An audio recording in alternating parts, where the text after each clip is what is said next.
Assalamu alaikum wa rahmatullahi wa barakatuh to some of you, and peace out to the rest of you. Hit the share button because the message is more important than the messenger. I talked about this before, and I didn't think I was going to have to, or that it would be relevant for me to do 3 recordings on this in just under 2 days.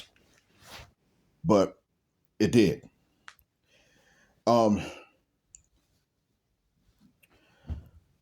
When I first learned of the murder of Monet Newton. So I knew somebody with a similar name, but her last name was Newsom. Sorry about that confusion. But when I first learned of it, I kept in mind what I don't know about her because I never met her, never saw her, except in photos. That I did not hear about what she said regarding black men, and there was no social media post from her on any platform disparaging black men. I kept that in mind. When Brittany and Bria Smith commented as friends of hers, I was shocked that anybody who knew her would ever even get wind of a video of mine about her because I'm a nobody. I try to be honest, but I'm a nobody. I mean, if you're not involved in the black gender war or the black gender conflict, however you decide to name it, how do you ever hear about Jet Black? How do you hear about Black Mind or Black Heart?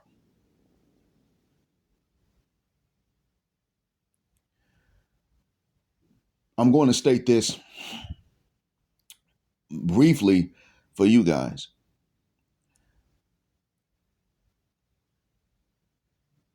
It's a gender war, and I want it to be over, but I wouldn't know if it was over. And honestly, I wouldn't know how to conduct the peace if it was over. In other words, if it was over, I wouldn't know. So I wouldn't even know to change anything if the black gender war was over tomorrow. BGS says it's over. We're in a negotiation phase going to the table. I think it has somewhat slowed down from what he has observed. Like I said, I think that it depends on which region of the country you're in. But I do know that when it comes to the reproductive aspect of this gender war, that part's not over. Because that's not even just a black gender war. That's a Western gender war. The white woman wants to be able to marry the white guy for his provision and sleep with the black man for the thrills. That's what she wants. She's probably not interested in having race mixed kids. It depends on which individual one. I'm not really sure. Some are, some aren't, but they're just not interested in treating their own men the way they would demand that their men treat them. They're driving their men away. Latin American women that are living in North America are demanding the same things from their men to a certain extent if they've grown up north of that border. They're known for demanding that their men be cholo. Either they are just feminist or they want their men to be gangsters. Their men have to be on a path to either the cell block or the cemetery. And then, well, hell, stats already out about Asian women that grow up in the West. They're actually the least interested in their men at all. Largely because they don't even see their men as being any kind of thug. Even when you have gangs that come from the same continent, they see their men as not being thugs. And so therefore, they're not interested. Imagine that. So the black gender war is an exaggeration now because it is probably one of the oldest gender wars in the West. So it's an exaggeration of the other ones. But here's why I call it a war.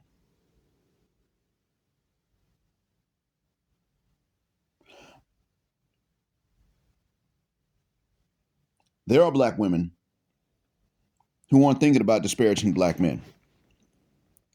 And they tend to have a pretty race neutral view of men, aside from the culture. And unfortunately, they can still be caught up like what happened to Monet. See, as I stated before, you can tell when there's a racial aspect to one of these killings two ways. Number one, he's white and she's black. You could also apply that to the reverse. Number two, whoever committed the killing has not committed a crime similar to this before. You've got these men who they may have slapped or done something violent to some woman at some point, sometime. You may have these guys that have maybe done something like that and they didn't get picked up for it, although that's hard to imagine. But you get these men in these relationships with these sisters and they've never done anything violent before. They don't have a felony on their record as far as you know that involves violence. Or they'd have been locked up. And then she winds up gone. They got misdemeanors, maybe some drug felonies, some non-violent felonies, maybe like some burglaries. Maybe they got these things on their record, maybe. But then the first murder is a black woman. Now that right there tells you something. And we've had, and I'll say this to Miss Smith and Mrs. Smith, this is what you may not have known about. I think you two ladies did not know about a particular phenomena. From what it sounds, from what you've written, it sounds as if you're not aware of this phenomena, but it does exist. And this is why it is that I focused on black men being protected from blame more so than on the grief of somebody who did not deserve to be murdered being murdered. If I had come from the standpoint of grief, it would have seemed insincere because I never met her. Even if I feel grief, how would I be able to prove that? That would just seem insincere coming from a complete stranger who lives an ocean and a continent away. I wouldn't have expected you to believe that. Is it appropriate? Sure. Is it believable? I don't think so. I don't expect any positive emotion of mine really to be positively received with credibility, especially when it comes to sisters, because I grew up in the Black gender war. I didn't know that's what it was, but that's what I grew up in. And I'm one of the lucky guys. I had some sisters that were great friends. I don't mean sibling sisters, but I mean some black sisters that were good friends, protective of me even. But it waned as we got older. And I also had to understand how not protective they were of other black men. I had to come to that understanding as well.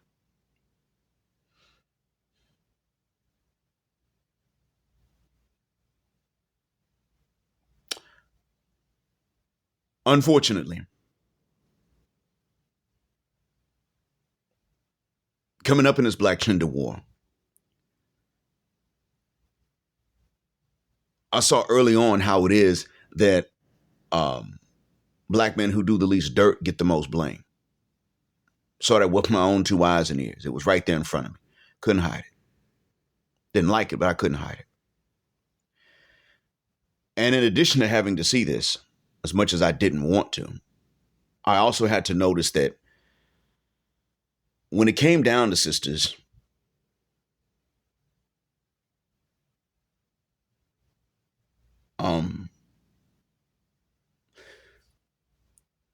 there would inevitably be some sisters that get caught up in something that they didn't cause, like Monet. She was trying to probably be fair, give a guy a shot, overlook certain things. I don't know if he was the first white guy she dated or if he was the eighth. I wouldn't know. If she wasn't out here disparaging black men, had something bad to say about black men, then she obviously was not one of the gender warriors. She obviously was not fighting against us. But there are many white men who look at the black women that will date them and they assume that these black women are traitors. And they just don't start off with a lot of respect for them.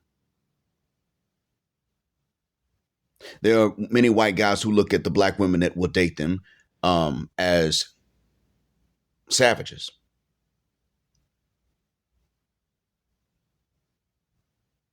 But one thing they commonly do have in their mind when they're looking at these women is that this black woman is inferior to women of other races, let alone to a white woman. A woman of another race that would date him is better than that black woman that would date him.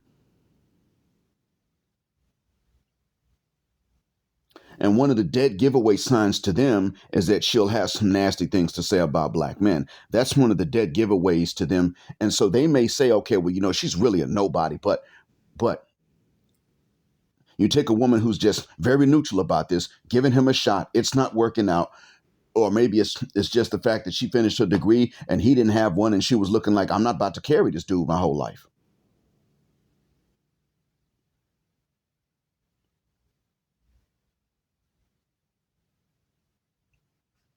It could have just been that, which is a fair assessment, as long as that was her assessment of just about any man. It could have just been, she said, okay, I finished, I graduated. He never said anything about what he was going to do now in order to catch up. Didn't utter a mumbling word about this now.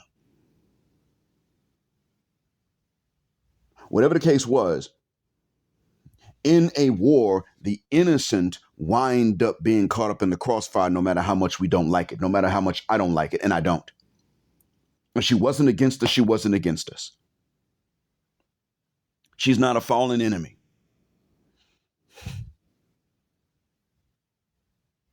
But it is a gender war, and this context is the context in which I'm telling black men, get ready to be blamed for this if the divestors can find a way to switch it to blame us for this, because we don't know what's going to come out. We know through you, but without you saying something, we don't know. And see, the other thing, too, is that there are the divestors, groups of sisters who don't just want non-black men. They usually want specifically white men, and they down talk black men, and they got rooms where they do this. Social media type chat rooms where they do this on different platforms, Facebook groups, Rumble groups, Clubhouses, the one I've heard mentioned the most often, where they're on there talking about they want black men to be done in by men of other races. They'll be on there calling on men of other races. Mr. Brown man, Mr. White man, Mr. Yellow man, come on over and help us take out this black man. And they will say, we need to be shot and killed. They nicknamed us bullet bags. And so when we hear about a situation like this, until everything comes out about her, about the black lady that's a victim of her white boyfriend, we don't know if she just happened to be with him. And I got men in my audience who will believe it doesn't happen that way. They will believe that, no, if a black woman is with a white man, it's not just a coincidence. She sought him out. I can't blame them for thinking so, because they grew up in places where that really is the reality in front of them. It's right there in front of them where they live. Because black men don't grow up in a race-neutral America. We don't grow up in a race-neutral context. So we know that there are race-neutral contexts and race-neutral things in life, but we don't grow up in a race-neutral system. And so there will be women like Monette Newton.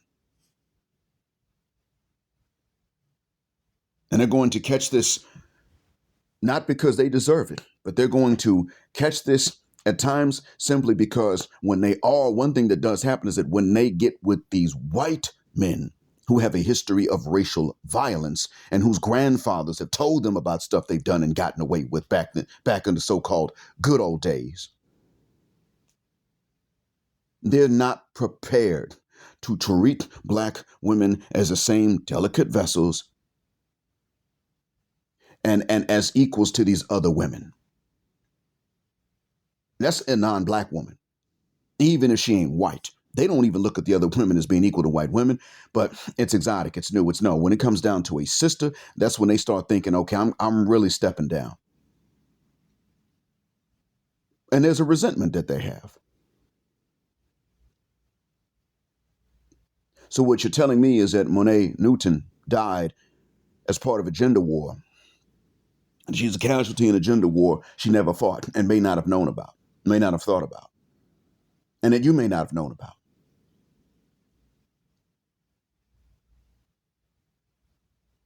My grief, of course, I feel it because I'm not made of stone. My students don't know that, but I'm not made of stone.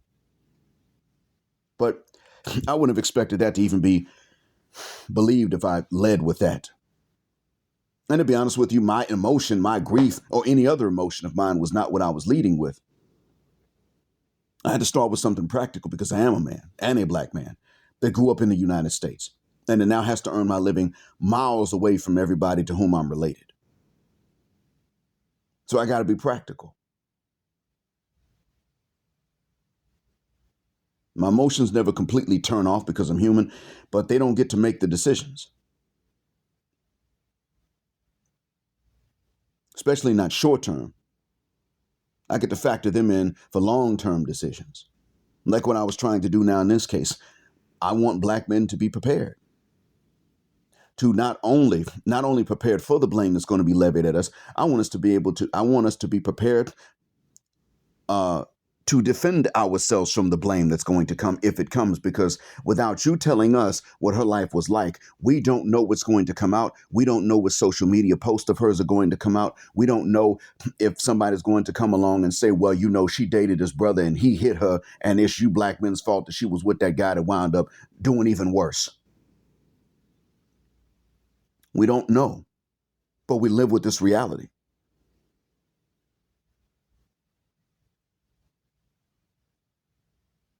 We live with the reality that there are sisters who are openly calling for us to be systematically done in with impunity. They want more police to handle us with deadly force. They want more George Floyds. We're talking African American women. We got some from the continent that are joining them to a certain extent. And they believe that whatever bad happens to any black woman, period, is to be blamed on a black man. If she does not evacuate during a hurricane and she gets sucked up by the vortex 12,000 feet up and then dropped again, that, hey, you know what? Blame that on one of these shines. Because they weren't there to protect her, and she didn't want to evacuate. So that black man should have been 10 toes down in the mud and the wind, even more than her, been like, I'll protect you from this God-sent hurricane. We got sisters that are like that. They're not even sisters to us. They're sisters to each other only. It appears that you weren't aware of this. I'm glad you were. And I'm sorry that you had to find out about it this way. I wish you hadn't had to.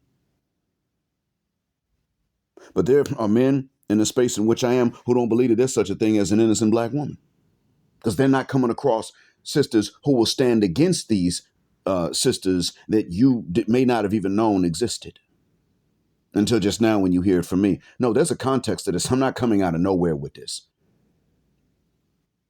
I'm speaking about this in a context. There's a context behind why it is, and my commentators are saying what they're saying. Until you told us that she really didn't care about what race a man was, they didn't know. And some of them would say, well, is that really true?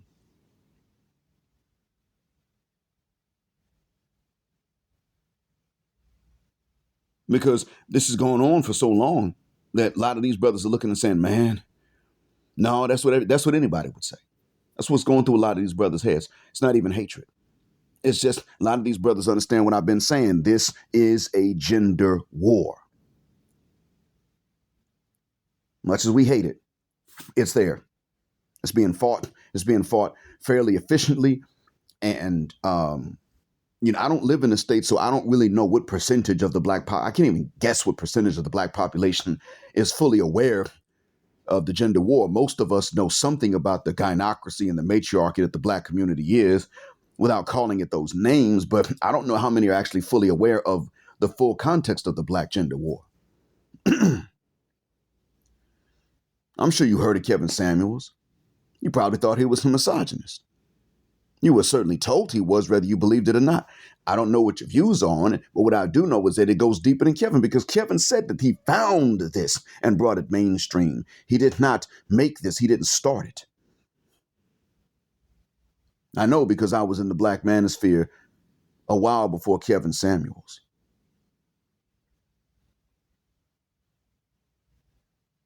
When I first started really getting involved in the black manosphere, Kevin Samuels was a damn problem because he had never said anything to hold sisters accountable for some of their delusional standards and demands. Nothing. That was something that started later on. And that took him viral.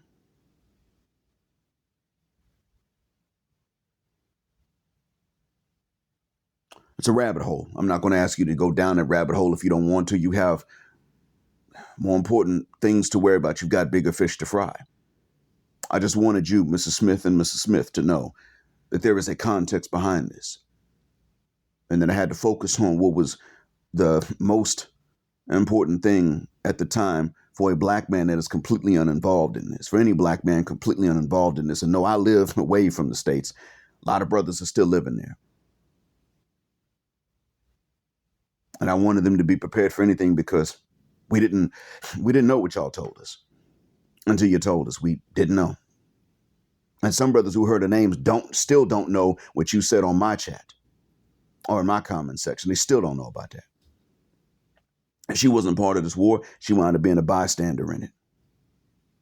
And even then, that's not right. She didn't do anything. From what you all said, she wasn't fighting that gender war. But even then, guess who it was that actually did this? And we already know that we're about to be blamed for this.